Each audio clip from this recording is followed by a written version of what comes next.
So welcome to topic 3 of our home workout series, the complete guide to working out from home. Today we're going to teach you the warm-up system that we use to help hundreds of people effectively and safely prepare for their workout. So let's dive straight in.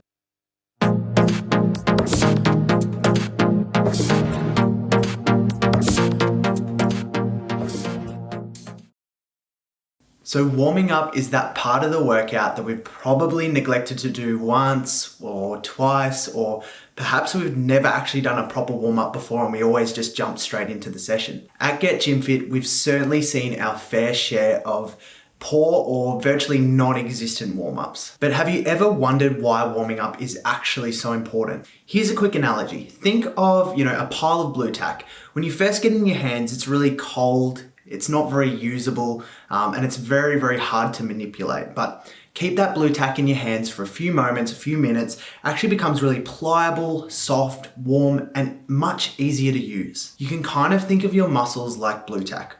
When they're nice and warm, they're at their best and they're easy to use. When our muscles are warm, it also drastically decreases the chance that something's going to go snap. Today we're going to be teaching you our warm-up system, as well as letting you know about 5 big benefits you can get from warming up.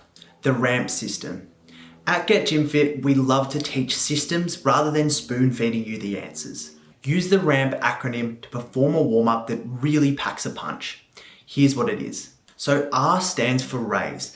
This stage is all about raising that heart rate, muscle temperature, and getting those metabolic markers up.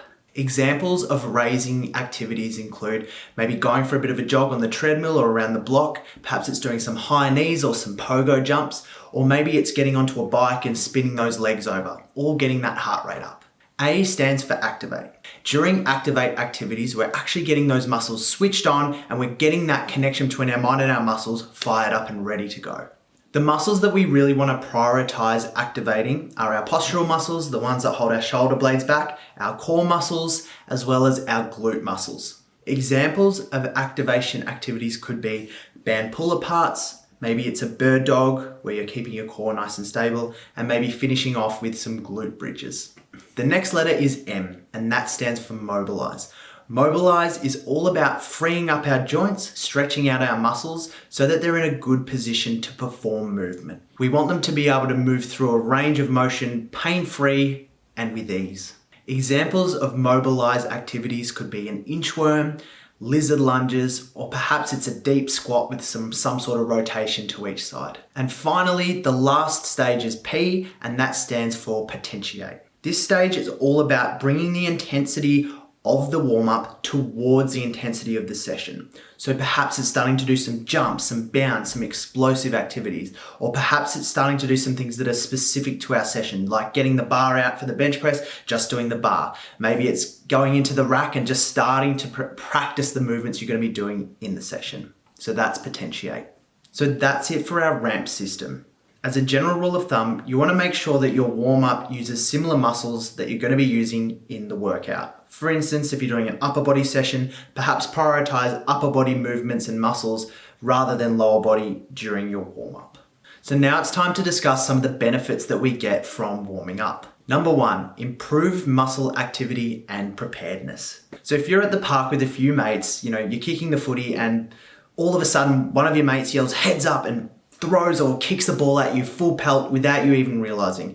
There's probably a pretty small chance that you're going to be able to even react or catch that ball. However, if your friend, actually gives you some notice, yells heads up, gives you a second to be prepared, and then piffs that ball at you, your eyes are going to become locked on that target. You're going to ready your hands and your stance, and again, you're going to be way more likely to actually catch the ball. So if you dive straight into an intense workout session without actually preparing your body for it, you're throwing a proverbial ball at your body and expecting your body to catch it. So in summary, warming up helps your body to be prepared to manage and effectively respond to the load that's coming. Number 2, it helps you to get more out of each workout.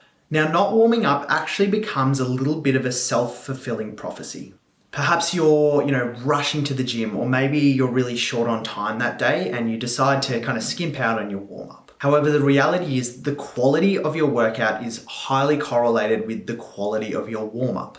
When you forget to warm up, your muscles aren't as active and your joints aren't as limber. So instead of, lifting 30 kilograms with ease, perhaps now you're down to 27 for the day.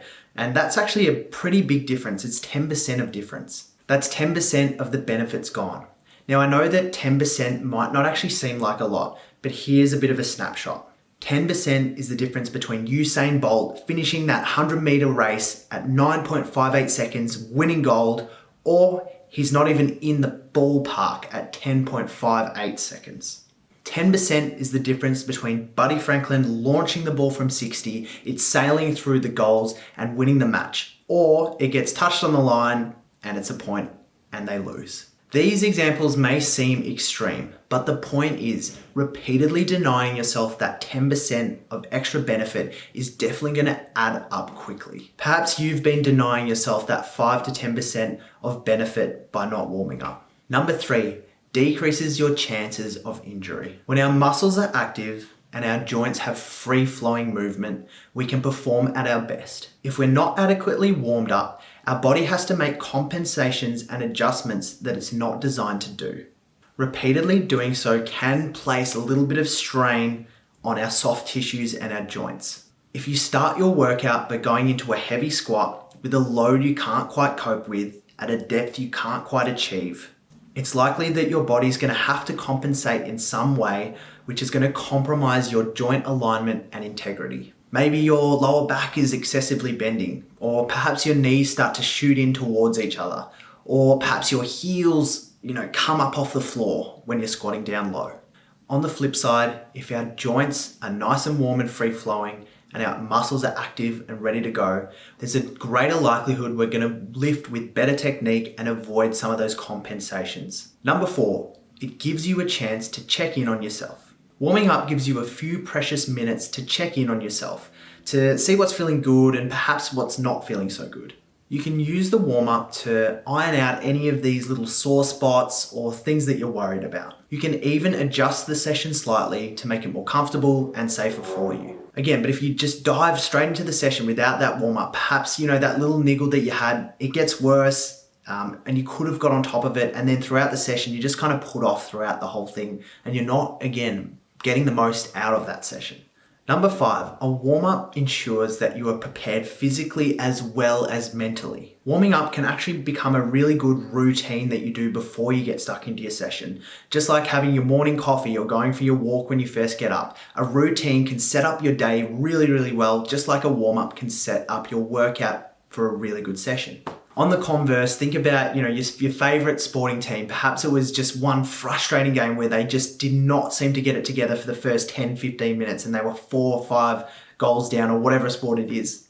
And that difference could be, winning the match or not. So what are the next steps? We know that warming up, it's easy to not do it. And it might seem a little bit pointless for a lot of you. But we can assure you that once you actually do make it part of your workout routine, you're not going to know what you ever did without it. Don't waste any more time. Make it a part of your routine today and use the RAMP acronym.